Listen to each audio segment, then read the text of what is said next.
कश्तियां जला रही हो तुम, सोच लो। इसके बाद वापसी का कोई रास्ता नहीं है। जिन कश्तियों में सुराख हो जाए उन्हें जला ही देना चाहिए।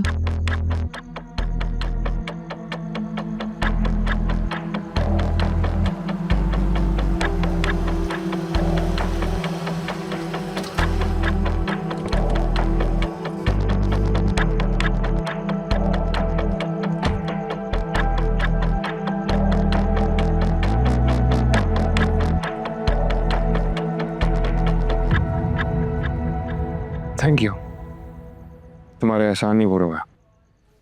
जितना जल्दी हो सके उन्हें यहाँ से ले चलो, वरना एहसान उतारने के लिए मेरे आदमी तुम्हें जिंदा नहीं छोड़ेंगे।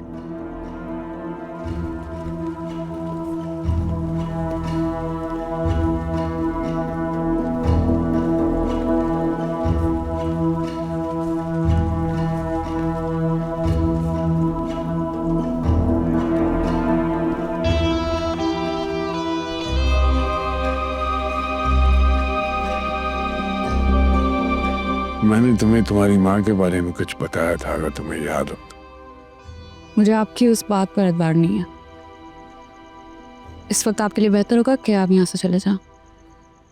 अगर मेरी बात पे एतबार नहीं तो इससे पूछ लेना, ये सब जानता है। चल।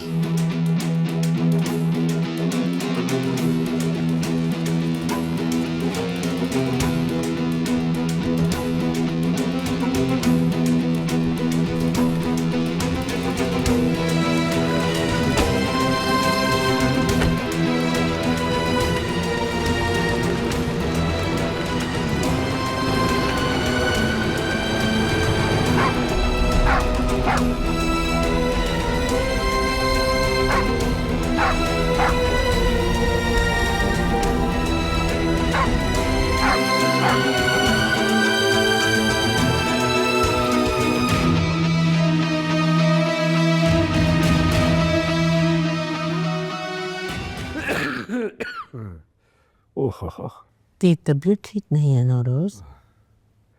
नहीं, कुछ नहीं, हम बस माहौल बदला है। 2-1 दिनों में ठीक हो जाऊंगा।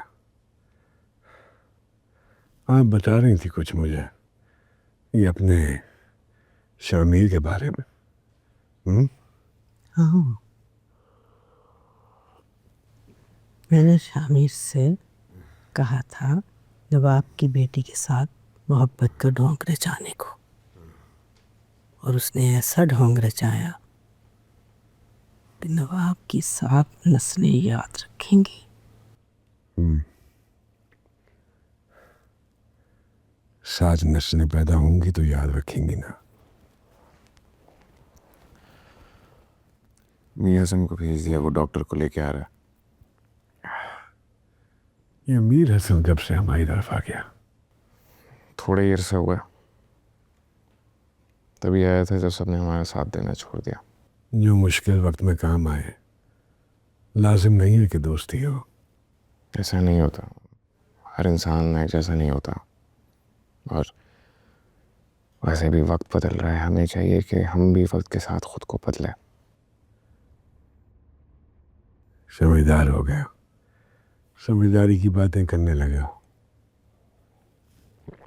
तुम्हारी दादी बता रही थी कि बड़ी होशियारी से तुमने नवाब की बेटी को इस्तेमाल किया है। नहीं, मैंने किसी का इस्तेमाल नहीं किया। मैं भी उसके लिए वही जज्बात रखता हूँ जो वो मेरे लिए रखती है। मैं उसे धोखा नहीं दे सकता, गलत है।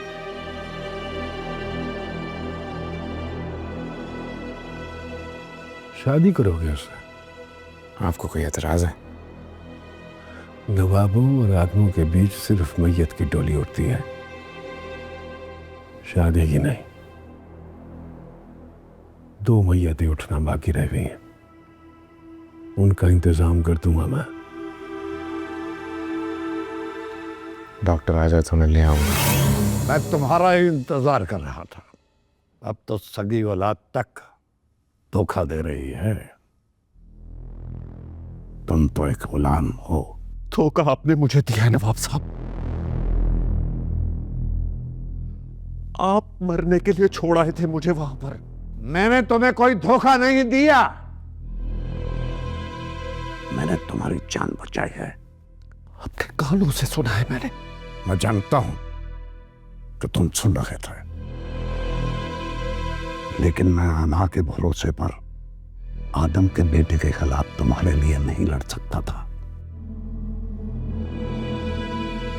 इसलिए मैंने उसे कहा था कि तुम मेरे किसी काम के नहीं हो। उससे मुझे तकलीफ देने के लिए तुम्हें मारना चाहता था, लेकिन जब उसको यकीन हो गया कि तुम्हारे मरने से मुझे कोई तकलीफ नहीं होगी, तो उसने तुम्हें जिंदा जाने दिया। क्या हुआ? मारने का इरादा छोड़ दिया?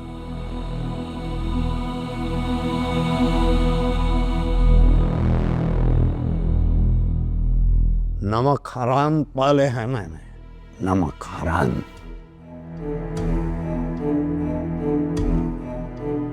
और अगर एक और निकल आएगा तो कौन सी क़यामत आ जाएगी।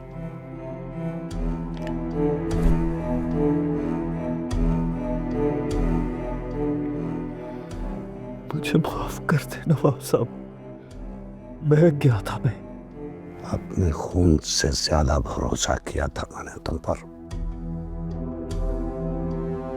अपनी बेटी के बहकने का इतना गम नहीं था जितना तुम्हारा है, मगर मैं तुम्हारे सहारे लड़ सकता हूं। एक आखिरी बाजी।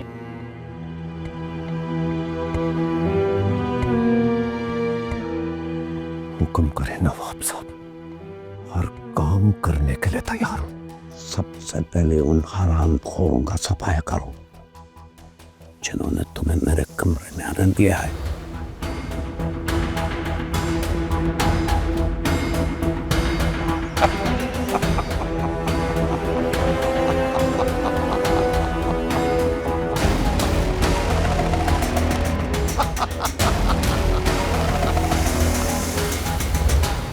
मैंने हर मुमकिन कोशिश की कि मैं इंसान के बजाय मशीन बनकर दुनिया पूर चलाऊं।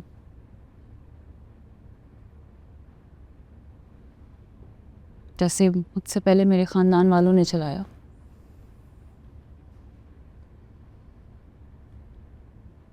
मगर पता नहीं कैसे मैं इंसान बन गई। मेरे जज्बात मेरे सामने आ गए और मुझे सोचने समझने पर मजबूर कर गए। मैंने वो फैसले लिए जो दिमाग नहीं दिल से लिए जाते हैं, और मैं दिल से चाहती हूँ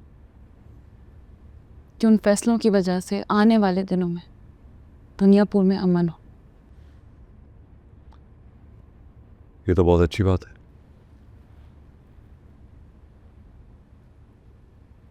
मैं नहीं चाहती कि कोई बच्चा ऐसी उम्र में अपनी माँ को खो दे जिस उम्र में मैंने खोया था।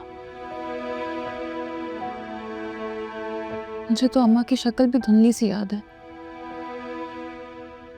मगर जिस भयानक बाप की शक्ल मैंने देखी, उसने मुझे वो धुंधली माँ की तस्वीर से बेतहाशा मोहब्बत में धकेल दिया। और आज मेरे सामने एक सवाल खड़ा हुआ है, और मैं जानती हूं कि उस सवाल का जवाब आपसे बेहतर कोई नहीं जानता।